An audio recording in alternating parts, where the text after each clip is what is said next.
మన జనసంఖ్య మన పాపులేషన్ ఇడీ సిద్ధరామేశ్వర లీడర్షిప్లో ఆల్ ఇండియా కోఆర్డినేట్ చేస్తున్నాను. నేను నేషనల్ కన్వీనర్గా పనిచేస్తున్నాను. నేను 2 days బ్యాక్ రాజస్థాన్లో మన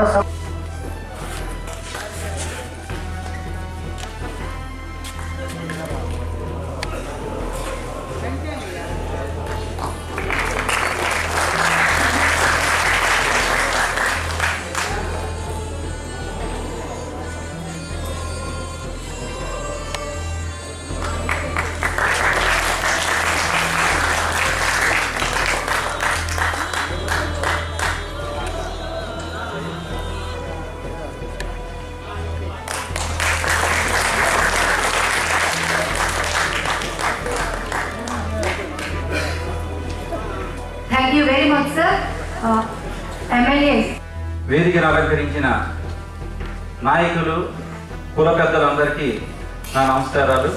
అలాగే వడ్డెర కులానికి సంబంధించిన సోదరీమణులందరికీ కూడా నా యొక్క అభివందనాలు. అయితే ఇప్పుడు మన నాయకులు మన పెద్దలు చాలా చెప్పారు. ఇవన్నీ ఆమోదయోగ్యమే. వీటిలన్నింటి మీద మనం తప్పనిసరిగా కృషి చేయాల్సి ఉంటుంది. అలాగే పెద్ద పెద్ద మీటింగులు కూడా పెట్టుకోవాల్సి ఉంటుంది. దీనిని ఒక ఉద్యమంలా చేయవలసి ఉంటుంది. ఈ పక్షంలో నేను నా తరపున చెప్పే 2-3 విషయాలు ఉన్నాయి. ఇప్పుడు ఏదైతే రాజకీయంగా చేయాలి, ఏదైతే సామాజికంగా చేయాలనే విషయాల కంటే కూడా ఏదైతే చట్టపరంగా చేయాలనేటువంటి విషయాలే నేను ఖచ్చితంగా చెప్పగలను. కాబట్టి ఆ 2 ముక్కలే నేను మాట్లాడదలుచుకున్నాను. నాకు తెలిసేవి కూడా ఆ 2. అయితే మనం ఏ ప్రయత్నం చేసినా అన్ని రకాలుగా ప్రయత్నాలు చేద్దాం, కాదని లేదు. అయితే దానికి చట్టపరంగా ఎలాంటి మార్గాలు ఉన్నాయనేటువంటిది మాత్రం వెంటనే గమనించి వెంటనే చట్టపరంగా మనం ఏం చేయాలనేటువంటిది ప్రారంభించాలని మాత్రం నేను కోరుకుంటున్నాను. ఇది రాజకీయ పక్షంగా కానీ లేకపోతే సామాజిక పక్షంగా కానీ జరుగుతాయి తప్పకుండా. కానీ ఏ రోజైతే ఇవేమీ జరగలేదో ఆ రోజు చేద్దాం అనుకోవడం మాత్రం మనకి తీవ్రమైన నష్టం కలగజేస్తుంది. అలాగే ఇందాక మన ఆఫీసర్ గారు ఐఏఎస్ ఆఫీసర్ గారు రామారావు గారు చెప్పినట్టు ఇక్కడ ఎవరో ఒకరు మన తరపున ఒక రిజర్వేషన్ ప్రాతిపదిక మీద కానీ లేకపోతే మరో రకంగా కానీ ఒక ఎమ్మెల్యే పదవి కానీ ఒక ఎమ్మెల్యే పదవి కానీ ఉండాలనేటువంటి దాన్ని పూర్తి స్థాయిలో యాక్సెప్ట్ చేసినట్టుగా నాకు కనిపించలేదు. కానీ నేను చెప్పేది ఏంటంటే ఖచ్చితంగా ఒక మనిషి ఉండి తీరాలి. ఎందుకు ఉండాలంటే ఎవరి నొప్పి వాళ్ళకే తెలుస్తుంది. మన కులంలో ఉన్న కష్టాలు అనేటువంటివి డే టు డే ప్రాబ్లమ్స్ అనేటువంటిది మన కులం వారికే తెలుస్తుంది. కాబట్టి మన కులం వాళ్ళకి ఖచ్చితంగా కొన్ని పదవులు అనేటువంటి ఉండాలి. అవి వాళ్ళ కోసం కాదు, మన కష్టాలని ఖచ్చితంగా సభల్లో క్లియర్గా చెప్పాలంటే తప్పనిసరిగా మన కులం వాళ్ళే ఉండాలనేటువంటిది ఒక ప్రాతిపదిక. అలాగే గౌరవనీయులు విష్ణుకుమార్ రాజు గారు చెప్పినట్టు మీటింగులు చిన్నవా పెద్దవా అనేటువంటిది పక్కన పెడితే ఇది అంత ఈజీగా మాత్రం సాధ్యం కాదనే విషయం అందరికీ తెలుసు.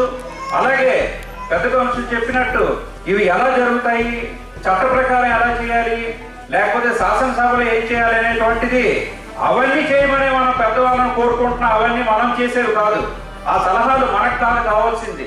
అవి వాళ్ళని చేయమని మనం సభాముఖంగా కోరుకుంటున్నాం. కాబట్టి అలాంటివన్నీ వాళ్ళని చేసి చూపించి ప్రజల మీద కులాల మీద ఎవరి ఓట్లతోనైతే ఈరోజు నాయకులు అయ్యారో వాళ్ళకి కృతజ్ఞత తెలియజేసుకోమని మరోసారి చెప్తున్నాం.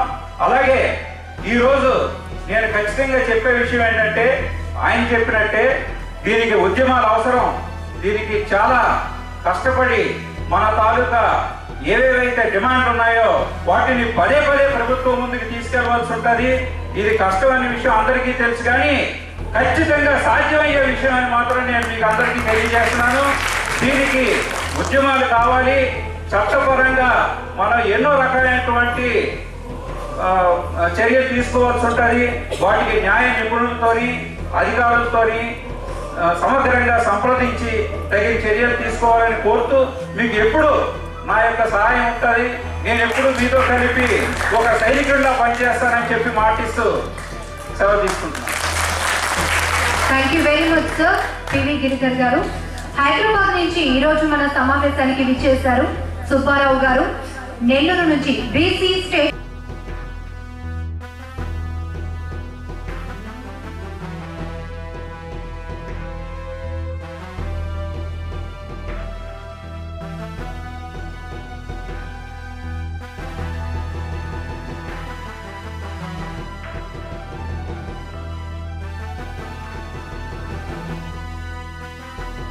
ఆయనకి అది కోరుతున్నాం మేము.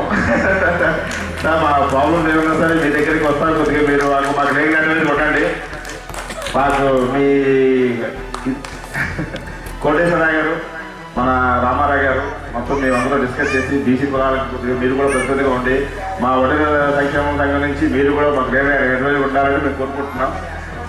Thank you very much sir. Thank you sir. Thank you very much. అదే కావాలి మనకి సార్. పోరాటం చేస్తే మా సాధించగలమని. Thank you very much sir.